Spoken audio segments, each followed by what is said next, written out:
Hi, this is Kevin from Rebuilders.net. Today I want to talk about something called attachment styles. And this is an important thing that everyone should really understand about when they're in some sort of relationship or they're just leaving a relationship. It's helpful to understand that everybody has what's called an attachment style. In other words, some sort of a relationship pattern that we do, or some people refer to it as the dance that we do in relationships. Now, this came about back in the 50s. Was a guy named John Bowlby was the first person to really recognize that we have these different ways of being in relationships, and he was able to distinguish some basic types that people do. And there's a little bit of a background on it in that what he found was that your relationship style is based on how you were raised by your parents. So there's two parts to it. One is, how did your parents treat you when you reached out for help or need or safety? And then how did you respond to that? So what happened beyond within that? What did you learn as ways to survive and get your needs met? Okay. So the first thing is that there is 4 different relationship styles, and I'm going to put them into a grid. So think of it like a box with 4 corners. The bottom left is the attachment style is called secure. Above that is what's called avoidant. Now some people will call this dismissive, avoidant dismissing, avoidant, dismissive. There's a few different ways that it gets termed, but this is the main one is called avoidant. On the top right is fearful, or some people call this fearful avoidant. And then in the bottom right is anxious or preoccupied. Okay, so the way this works is, the basic element of it is that if you go from the left side, the secure and avoidant side, to the right side, which has fearful and anxious, you go from what's typically a low anxiety in a relationship to a high anxiety. So the more, say, fearful or anxious you are, you might have a higher anxiety about being in a relationship. Now, there's also a different direction, which is top to bottom. So there's what's considered avoidance. So the secure and the anxious people have a low avoidance, whereas the avoidant and fearful have a high avoidance. I just want to point out, some places out there will only use 3 different types of attachment styles, and some will use 4. I like the 4 because it distinguishes a little bit more, and it also makes it a little bit easier to read. But there are some places where like John Bowlby originally came out with 3, and then 4 was really found. But I like this because there's some really important things to understand, that there are some, in a grid, you can see where there's differences in how this relates, and I'll explain this in a minute. All right, now, one of the things about these 4 different styles is that it's one of those things where it's not appropriate to think about these as you are one of these people. In other words, there's a spectrum in every category and how you relate. And it also varies depending on how safe you feel in a relationship. So some people will feel very fearful all the time, but other people might say, like in avoidant, they might say, I've got some avoidance, and but I can fall into the secure category more often. Or you might be very extreme. You might be extremely fearful. In other words, high avoidance and high anxiety. That's possible. Or you might be very solidly in one category. It's by the person, and it's also by the circumstance that people tend to be in these. However, we tend to fall to the level of our less secure types. Now, I want to try and give some various ways of looking at these different styles. So the first one is people that are secure in their relationships. They tend to have a relationship that is interdependent. They are comfortable with emotional intimacy. They're comfortable with closeness. They have healthy relationship bonds. They are secure and trusting. Avoidant people are independent, they are or self-reliant. They're difficult to get close with others. They find it difficult to get close with others. They put up walls and they leave or avoid during conflict. People that are fearful, they seek closeness yet avoid closeness at the same time. There's like a push-pull. They tend to be disorganized. They're fearful of making connections with others, and they can be self-harming or abusive. And then the last one in the bottom right corner is anxious. They tend to be dependent in their relationship. They have a fear of losing their relationship. They have emotional highs and lows. They can be aggressive, and they're clingy on separation. Now, what I like about the 4 attachment styles model that I'm showing here is that one of the things I like is that the secure and anxious, if you look from left to right, those two have a positive view of others. In other words, when you're secure, you might see your partner as that they're a good person. If you're anxious, you might see, hey, they're a good person on the other side. However, the avoidant and the fearful in the top row have a negative view of others. In other words, they're avoidant because they think that other person, might hurt them in some way, or they're fearful because they think that there's something about that other person that isn't gonna, might be not safe.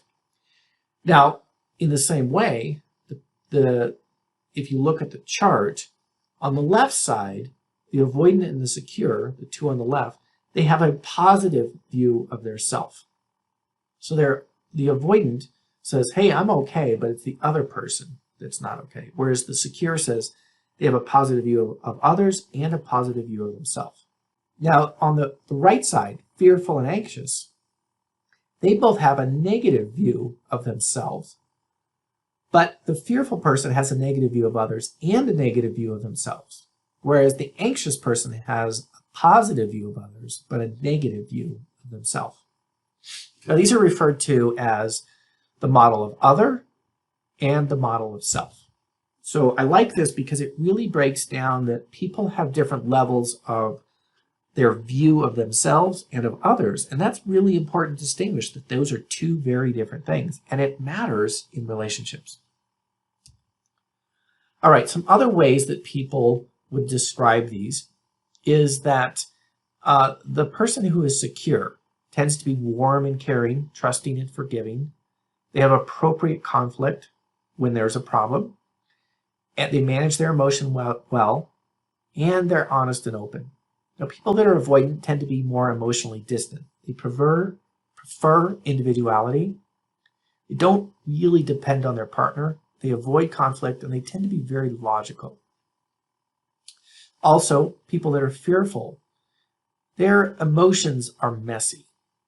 They often have unresolved trauma that resurfaces often angry. They have aggressive behaviors, and they often lack empathy. Now, the last one, anxious, in the bottom right, these are people that tend to be insecure. They have a fear of their partner leaving. They have a lack of personal boundaries, and they're always shifting moods, and they're highly sensitive. All right, so now, looking at these different categories, there's some other ways to look at this, but the avoidant, fearful, and anxious all have 3 things in common. They tend to be people that are in a chronic survival mode. There's just a fundamental insecurity there and some high anxiety about the relationship or themselves. People that are secure, however, don't tend to have those. Now, another way of looking at this chart is that people that are more secure tend to have a higher self-esteem, and people that are on the right side, that are fearful and anxious have a low self-esteem. Another way on the chart from top to bottom is that people that are avoidant or fearful have low trust, and people that are secure or anxious have a high trust. Some other things that are really interesting that I found as I was researching this is that people that are secure tend to not be triggered very easily. If they're triggered, they can manage their emotional response well. They can attune to other people's emotions. They have a healthy view of themselves. They speak their wants and needs easily, and they have good self-esteem. This is what most people strive for, is they want to be this way, but we fall short of that sometimes or often. Now, people that are avoidant, their trigger response is either to freeze or to flee. And they don't trust easily. They build up walls. They're ultra independent, and they can be very dismissive. They want intimacy, but they're afraid. Now, people that are fearful, their trigger response varies quite a bit, but there is this push and pull dynamic. They can be confused about what love really is. They downplay relationships, right? It explains a lot for them. And they have trouble feeling emotions. People that are anxious, their trigger response is to fawn or freeze. And they tend to fear abandonment or being alone. They're preoccupied with relationships, and there's a certain codependency. All right, so how common are the attachment styles? Well, some research has shown that 60% are secure, 15% are anxious, 15% are avoidant, and 10% are fearful. Now, we were talking about this in our support group, and the joke was that it might say that 60% are secure, but that means 59% are lying. Everybody during divorce tends to be affected by how secure do they actually feel. It blows everything up. Whereas in a relationship, you might have been pretty secure in your relationship for a while, and then things started to happen, and you drifted away from that. So it varies. It also varies by age. It varies by just what's going on in your life. And so this is not something to think about and say, oh, I'm one of those, and maybe you think I'm secure. Well, you may not always be secure, or maybe you're anxious. Well, one of the things about learning these styles is to be able to understand, why am I anxious? This is to see the dance that you're doing, to see the steps that you take in a relationship that cause you or your relationship to suffer. You may want to be in a relationship, but you don't know how. You may struggle with communication, but you think that what you're doing is the right way to do it because that's what you know how to do. That's why these attachment styles are so valuable, to see that if you don't have the awareness of what you do, well, then you can't really change how you do the dance. So part of what we're doing here is raising this. Now, if you do any of our courses, one of the things we talk about a lot is some of the fundamental concepts underneath feeling secure. You don't have to be stuck being anxious, avoidant, or fearful. But when you understand your thinking underneath it, that's what gives you the power to move into being secure, to be healthy, to understand that there's nothing wrong, that I'm okay, that I'm enough. This is so important. So this is what we do in our programs, is we help people learn how to be secure in their relationships. If you like this video, please click on the like button. Please subscribe. Please show me that you appreciate this video. It takes a lot of time to put this stuff together, to research it, to build out the material, and I really appreciate the feedback that you can give.